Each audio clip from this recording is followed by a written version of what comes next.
Hello, this is Angelique with the Gaston Speaks podcast, the official podcast of the Gaston County Public Library, and we're back with another episode of Andrew Really, Really Likes Award Shows.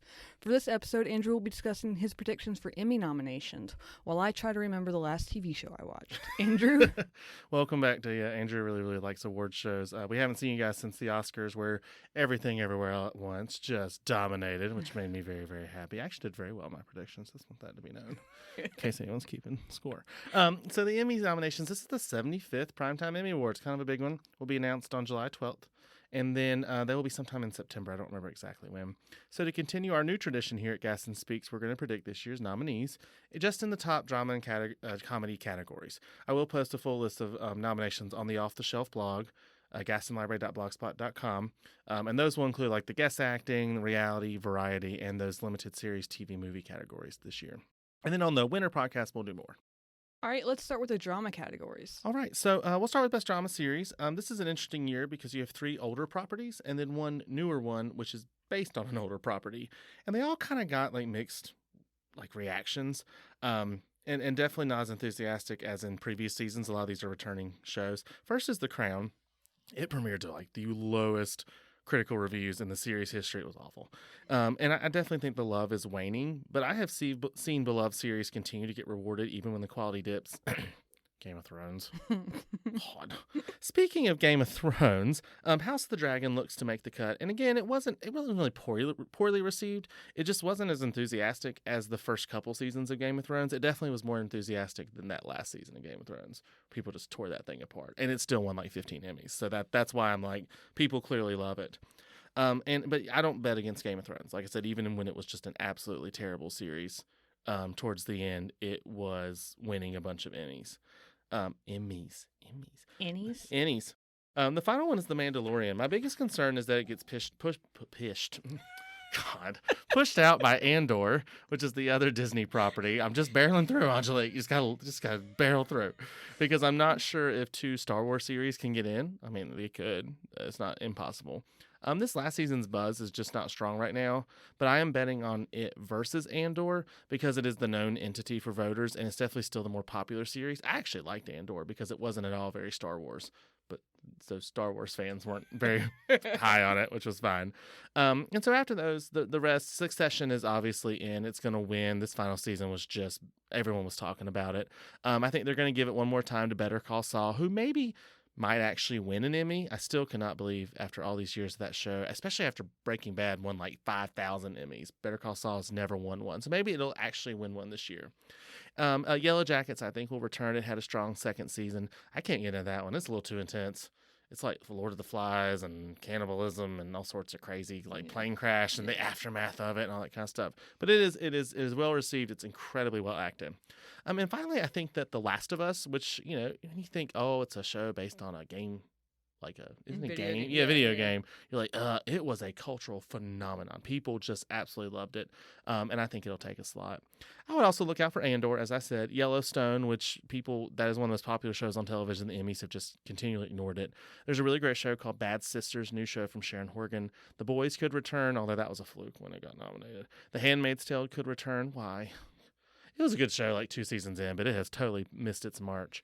Watch your language, Andrew. I haven't said anything bad. I just can't speak. Yeah. All right, exactly. 1923, which is the Yellowstone precursor, could get in. That's got Harrison Ford and Helen Mirren. And then Queen Charlotte, which is the Bridgerton kind of sequel, probably had a bigger buzz than the actual Bridgerton series. So for Best Actor in a Drama Series, Succession is going to take, I think, 3 slots this year. Kieran Culkin is moving up from supporting. And so that and of course, Brian Cox and Jeremy Strong. Oh, they're Brian Cox. Okay, that's a spoiler coming. He's not in the whole series this year, but he'll probably still get in because they love him. So that only leaves 3 slots. The Succession guys are just taking up most of it. Definitely think Pedro Pascal. He never got in for The Mandalorian, but for The Last of Us, I think he's going to get in, and he is a very popular actor. A lot of people think Jeff Bridges is going to get in for The Old Man. It was an FX series. He could. As could Harrison Ford for 1923. But the series are not as popular, and so I'm kind of betting against them. Instead, I'm going to go Bob Odenkirk, of course, for Better Call Saul, and I hope he wins. He should win. And this year, with all the Succession vote splitting, He might actually win. And then the final slot, I'm going with Paddy Considine is his name. I'm sure I'm not pronouncing that correctly. He's the lead in the House of Dragon. Again, when Game of Thrones really got on its roll, they just cleaned up in those acting categories. And I would also watch out for Kevin Costner. He's always he's Kevin Costner. And then Matthew Rhys, I think, was nominated for the first season of Perry Mason, but this season was not well received and got canceled. But he's a popular favorite. He won for The Americans a couple years ago. Best actress in a comedy series. I'm going out on a limb for one of the categories. It's going to look very different than last year with only Melanie Linsky and potentially Elizabeth Moss returning. I took Moss out. It's probably a bad idea, but I just think voters have moved on from Handmaid's Tale, and they should. And again, I love Elizabeth Moss. She's a great actress. And when she won, I was so happy for her, but it's just time to move on. Sarah Snook's decision to jump to lead for Succession this year was so smart because now she has no competition internally and she could win. She really could. Imelda Staunton, who I adore as a person and an actress, plays the queen in The Crown. She's not great. It's not her role. And it's not a slight towards her as an actress. But I think voters will still vote for her because, of course, the queen passed away. Mm-hmm. And I think that there's a lot of that lingering. And we've had the coronation. So the Brits and their history in this monarchy are on people's minds. I think voters, the love of House of Dragon will continue and Last of Us. So they're newer or younger leading ladies, Emmy D'Arcy and Bella Ramsey. Bella Ramsey actually had a really great role in Game of Thrones, and now she's in Last of Us. I think they're both going to sneak in. For the last slot, instead of Elizabeth Moss, who is probably, if you're betting on this, I would probably bet on Elizabeth Moss. They could go with Kerry Russell for The Diplomat. Interesting new series. I didn't love it, but it was intriguing. Helen Mirren is won like 14 Emmys. I don't know how many she's won, but she's won a lot over the years. She could get in for 1923, but I'm going with Sharon Horgan for Bad Sisters. She had a great show called Catastrophe a couple years ago on Amazon Prime, and she won at BAFTA, and she got a TCA nod. That's the Television Critics Association. I feel like the buzz is building. I think it's Apple, and Apple has put a lot of money into their stuff this year. I don't know if it'll pay off, but they're putting money into it. For Best Supporting Actor in a Drama Series, The White Lotus dominated the supporting categories when it was in limited series, but because of that Jennifer Coolidge character crossover, they've had to put it in drama series because it's now a continuing story. Succession dominated this category for years. So now you have White Lotus and Succession in the same category. So we'll see what happens. However, I think Succession is stronger this year. And I think the White Lotus may take one slot, maybe two, but not get like 4 or 5 like it did in the limited series. I predict 4 Succession guys because they've been getting 4 in recently this year. So that would be Nicholas Braun, Matthew McFadyen. I'm not pronouncing that correctly. He won last year in a huge upset. It wasn't an upset in terms of the performance, but I just didn't think it was going to happen. And then I think Alan Ruck's going to get in. He plays the other sibling who never got nominated. And in the series, he's like the redheaded stepchild, whatever. Great actor. And then I think this year they're going to add Alexander Skarsgård, who won a couple years ago for Big Little Lies. So I think they're all going to get in. And I expect Giancarlo Esposito to return for Better Call Saul. He's just a perennial nominee. I think he's going to get in again for guest for The Mandalorian. That leaves 3 slots. So I'm going to spread the love instead of piling up The White Lotus just because I'm not sure. There are other people, and Matt Smith is a great one for The Crown. For House of Dragon. See, that's confusing because he was nominated for The Crown. Anyway, for House of Dragon, again, that show's gonna be popular. He's popular, recent Emmy nominee. Jonathan Pryce is a living legend. He plays Prince Philip. Again, he's a great actor in a not great role. It just this season, I don't know what happened with the writing, but they did not do some of these actors justice, which is a real shame. But he's a recent Oscar nominee, and like I said, he's a legend. And then finally, I am going to put someone in. I put in F. Murray Abraham for The White Lotus.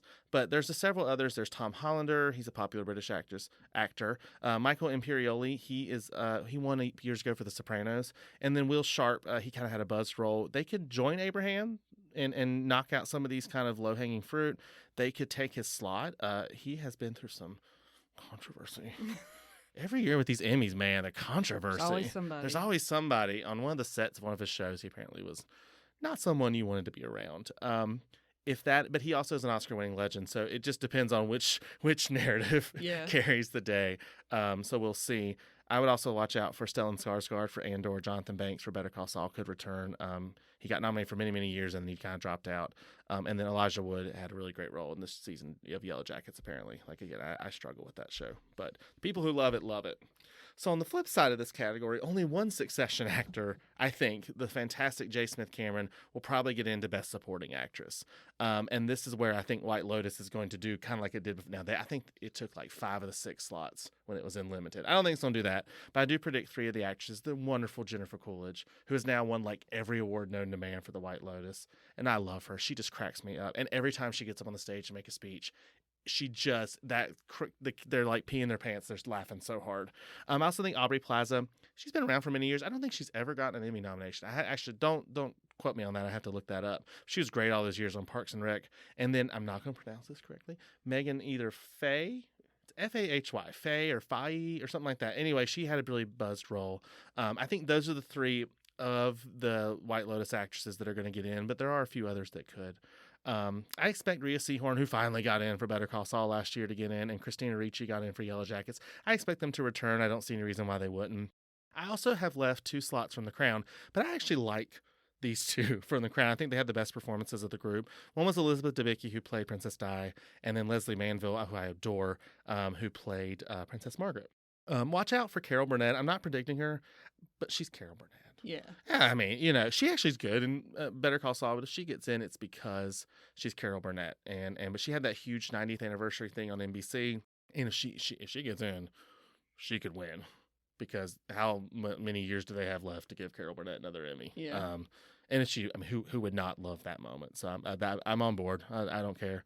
The other White Lotus actresses could get in. There's one, Sabrina Impacciatore. Sounds like a chicken dish, like chicken cacciatore. Very Italian, obviously. It was set in Italy, so she's an Italian actress.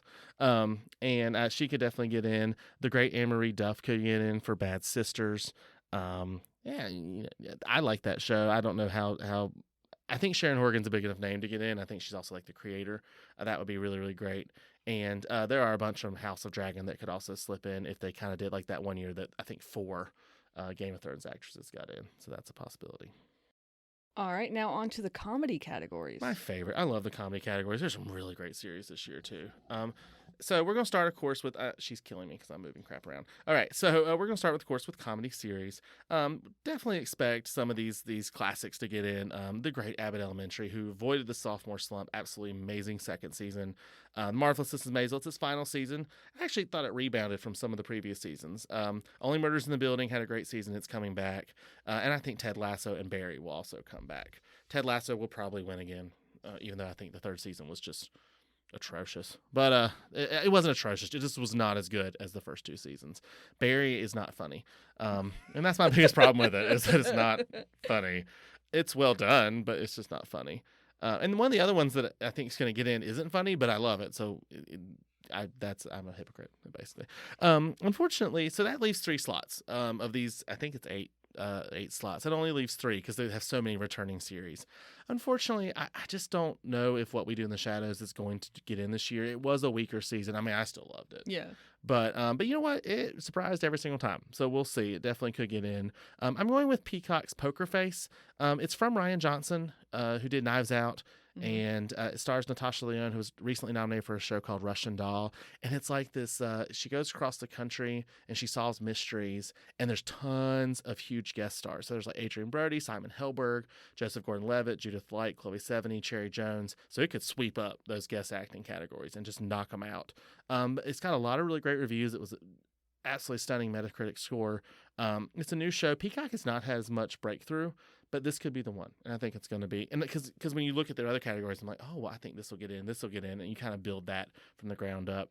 The other one that I think is going to get in is The Bear. Again, it's not funny, but it is really good show. And it smartly premiered its season 2, which was even apparently better. I haven't watched it yet. Better than season 1, right in the middle of Emmy voting. They know how to do it. Yeah. That's how you do it. And so I think it's going to get in. I think it's going to get a lot. I mean, I'm predicting it in several categories across the board. And then the last one, I'm going with Wednesday. I kind of went back and forth on this one, but it got a BAFTA nod for they have like a foreign series category for at the BAFTA. So and a lot of American shows make it. And things like Succession have made it in the past. It got in there, and I just felt like that was odd for those voters. Mm-hmm. You know, what was it? YJ talked about how like snobby all the British voters were. Yeah. They couldn't believe they would give it to her. This is not a snobby series. You know, this is based off of the Addams family, yeah. right? It's kind of dark, but they went for it, and so that made me think it's going to get in. I'm also predicting the lead actress to get in too, so those two can kind of go together. If it doesn't, look out for Shrinking. It's a new series on Apple. I really don't know much about it. I haven't seen it yet. People seem to like it. The other two is really great, although that one also hit the snag of it was really great. It was on Comedy Central, moved to Max, and then they canceled it because of like HR complaints. It's like, dang it, it was such a good show. Atlanta and Dead to Me have gotten in the past. I don't know what happened to Atlanta. I thought its last season was fantastic, but it is just like dive bombed in terms of support. And then there are two shows I'd love to see get in. Reservation Dogs is really, really funny. And one of my personal favorites, Somebody Somewhere. It's on HBO Max, season 2, and then it just got renewed for season 3. So now it's called Max, right? Mm-hmm. So it's Discovery Plus. I love it. I can watch Ina Garten 1 second, turn around and watch like The Nanny the next. I am so on board. And so, but it's a really great series if you haven't seen it. It's just a quiet series, which hurts it. Best Actor in a Comedy Series. So I think this is an easy one. Steve Martin, Martin Short are getting in. Only Murders in the Building. They're legends. And they might actually win the Emmy because they guest hosted Saturday Night Live and they did the Tina and Amy thing where they submitted as one like performance. And that's how Amy Poehler finally won her Emmy. So I'm like because I think Martin Short has won. Steve Martin has never won an Emmy. So if they don't win here, because I have a feeling someone else is going to win, I think they'll win there. Jason Sudeikis, of course, is coming back. He won the last 2 years for Ted Lasso. Bill Hader's coming back. He's a perennial favorite. Has won tons and tons of Emmys. And then the last slot. Hey, if you all enjoy the mess ups, we'll just leave them in. I mean, we'll put them all on a t-shirt. Oh yes. Hey, one of them was Votist, which became like viral to the 12 people who listen. Anyway, I think it's going to be Jeremy Allen White for The Bear. He was on Shameless for many, many years. He is awesome in this series. And he won like the Globe and the Critics' Choice. He kind of swept those winner precursors. Watch out for Donald Glover, Nicholas Hoult, and Rami Youssef. They all are previous nominees. Jason Segel for Shrinking, if that series becomes popular and I missed the boat on it, which is totally possible. It's just hard. It's hard to gauge. Oscar voters are so many precursors, you can kind of gauge what's going to happen. It's hard for Emmy voting. And then Bob Odenkirk, he has a new series called Lucky Hank. It got middling reviews, but maybe then they'll finally give him an Emmy. Yeah. maybe he just needs to be in a different category. I still don't understand that. For Best Actress in a Comedy Series, again, there's not a lot of wiggle room. I mean, we know Quinta Brunson's going to come back. Rachel Brosnahan for Maisel is going to come back. I think Christina Applegate, Dead to Me, is probably not going to do as well across the board this season. But, she's beloved by these voters. She even won, I think, did she win? For Samantha Who, which never got nominated for Comedy Series. And, she's had some personal story about her MS. Yeah, and it's just, if you haven't followed her story, she is, I always liked her as an actress, and it's not surprising that she's also like an amazing human being and is going through this awful thing, but she's really turning it into, advocacy and power. And so, part of me kind of hopes she wins just because I don't know how much acting she's gonna be able to do after this, which is really sad. And again, she's beloved. I also think Natasha Lyonne, again, she got in a couple years ago for something called Russian Doll, which was popular on Netflix. She's the lead in Poker Face, and I think that series is going to do very, very well. And like I talked about with Wednesday, I think Jenna Ortega, who's kind of a rising star, she's in the Scream movies and she's done a lot of others. She's kind of all over the place. I think she won the Globe and was nominated for SAG. And so I think she's going to get in for Wednesday because, again, I think that series is going to do well. And again, she's just everywhere right now. I'd love to see Selena Gomez. When I first heard Selena Gomez, I was like, oh, God. She's awesome in that show. That show is awesome, and she's awesome in it. And then people reminded me that she was on, I think, a Disney Channel show. Well, I didn't watch it, so I didn't know that. I didn't know. I just knew her as a singer, and I liked her music, but I hate sometimes when singers try to become actors, and they're just not good at it. Some of them are good. She's an actor who became a singer. Right. She went the opposite way. Did that Disney pipeline thing. Right. But she's very good, and I'd love to see her get in. I would also, Elle Fanning could easily get back in. I think she got in last year for The Great, so she could take a slot. And then I would love to see also the Bridget Everett, who's a lounge cabaret singer in New York, and a comedian. But for that Somebody Somewhere that I'm just a fantastic fan of. Wait. I'm not a fan. That makes me seem like I'm the best. I'm like the best fan. I'm a fantastic fan. I'm a fan of that fantastic series. President of the fan club. I am president of the fan club of the 12 people who watch that. So everyone needs to see it. There's no excuse. You can watch Ina Garten, you can watch Bobby Flay, and then turn around and watch this. Palate cleanser. Best supporting actor. Palate cleanser. Because you're watching cooking shows and you need a palate cleanser? Sometimes you do, yeah. Just like when you're eating. You need that ginger when you're having sushi, okay? This is the ginger in the sushi, and it's awesome. All right. That was a really bad metaphor. I don't know where I went with that, but you should see the show is the point. Best supporting actor in a comedy series. We're just gonna barrel through here. So this one, these supporting categories are such a crapshoot. I mean, it's just there's only 7 slots this year. I expect Anthony Kerrigan and Henry Winkler from Barry to get in. They've gotten in so many times. I expect Tyler James Williams, who kind of snuck in for Abbott Elementary last year, but he won the Globe since. I think he got a Critics' Choice nod. So the buzz on him is building, and the character is really important for the series. And that leaves, let's see. Oh, I think Tony Shalhoub from Marvelous Mrs. Maisel is going to get it again because they just love him. And then Brett Goldstein from Ted Lasso, who I think has won the last 2 years, will definitely get in again. So that leaves 2 slots. Those 5 are good to go. And I have no idea. I'm going with an actor, Ibn Moss Bacharach. That is a wonderful name. I like that name. Ibn Moss Bacharach. Anyway, he's an actor for The Bear. You'd actually recognize him. He's a character actor. He's been in a lot of different things. I think the show's going to overperform for people, and he is the standout in that. And he and this other actress and supporting actress are those 2 standouts that kind of break through in the supporting categories. I think that's going to happen. Finally, I moved Chris Perfetti for Abbott Elementary into that. That's a personal favorite. I love him, that series. Harrison Ford is on the ballot for that show Shrinking. If Harrison Ford gets in, even if Shrinking doesn't do anything, it's because he's Harrison Ford. He could ride a wave of that show suddenly becomes popular and they go for it. I kind of get the sense that people think he's going to get in because it's Harrison Ford. Yeah. And not that he's like the best performance of the bunch. The other Ted Lasso guys, and there are like 1,400 of them. Hold on, here we go. It could be Phil Dunster. Apparently he was the standout this season. So if someone else gets in, it could be him. Nick Muhammad, Jeremy Swift, Brendan Hunt, or Tahib Jimmo could all get in for Ted Lasso. Remember that first season? I think they took like 12 slots out of like 8. They just kept taking them. I mean, they were everywhere. So you never know. They could get in. I would love to see Harvey Gillen get in for What We Do in the Shadows. Yeah, that would be good. God, he is so funny. James Marsden apparently is really good in a show called Jury Duty where he plays himself. So that could be fun. Bowen Yang and Kenan Thompson. Bowen Yang, I think, got in last year. Could get in for SNL, but I don't know. SNL has no buzz this season. Although Yang's nod would not be out of the blue because he's still very popular. He had several movies this year he was in. Previous nominees, Brian Tyree Henry for Atlanta, Stephen Root for Barry, could also get in as well. Again, I don't know what happened to Atlanta, but it had this Emmy peak and then they were done. I think the problem with it is that it took so long between like 2 of its seasons. They just moved on. And that's what happens. When you wait 4 years for the second season or third season, you get over it. And then my final category, of course, is supporting actress in a comedy series, which is one I've missed in the past on the predictions because I just didn't type it up. So I wanted to make sure I got it in this year. Again, there's not a lot of wiggle room. I think a lot of returning people. Alex Borstein for Marvelous Mrs. Maisel, previous winner, I think twice. Janelle James and Sheryl Lee Ralph from Abbott Elementary. And Sheryl Lee Ralph won last year. I remember we talked about that when she got nominated. I was like, God, I want her to win. She's a legend. And she did. I was screaming. I had that foot thing, and I was like in pain, and I was like hopping on one foot in my living room. It was funny. And then I think Hannah Waddingham and Juno Temple, who are fantastic in Ted Lasso, will return. Hannah Waddingham won the first season for it.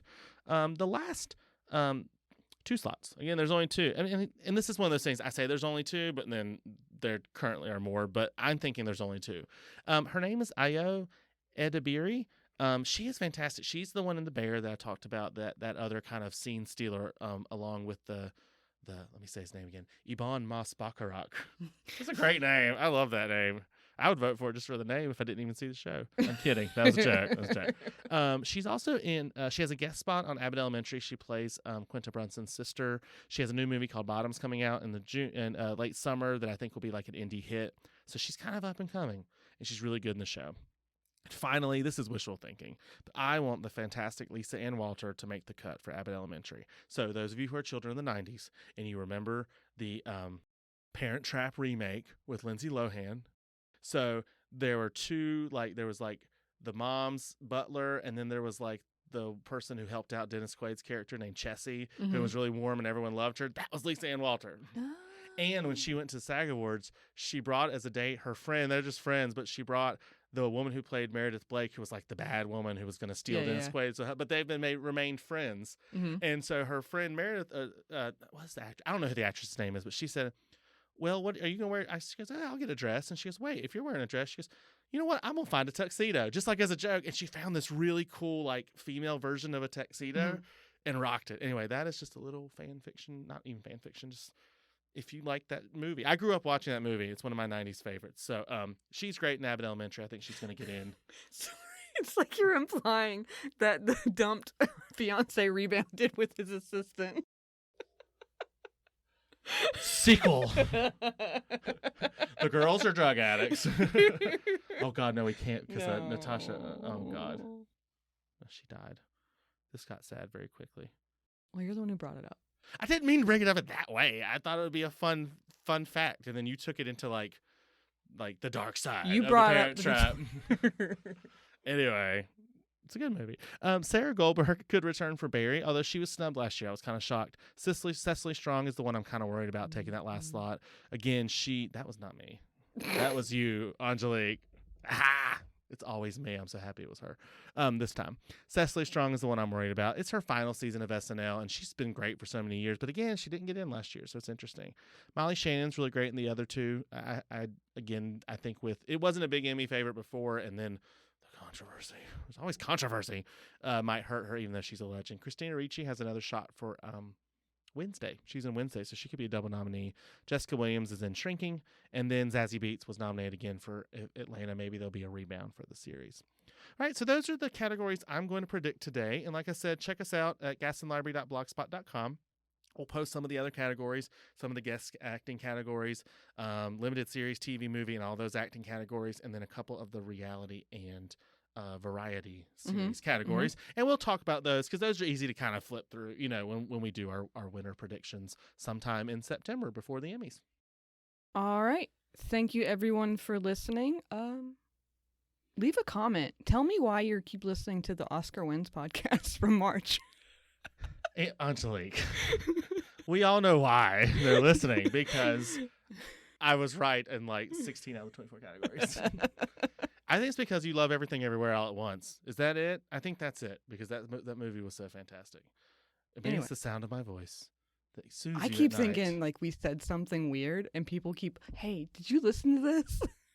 That is probably what happened. But I think Kendall would have told us. So. I hope so. Kendall, if you didn't, we will address it on the We're Booked Up September episode when we return for season 3. So, all right, guys, thank you so much. Like I said, we'll see you in September with our winter predictions. All right, thank you for listening.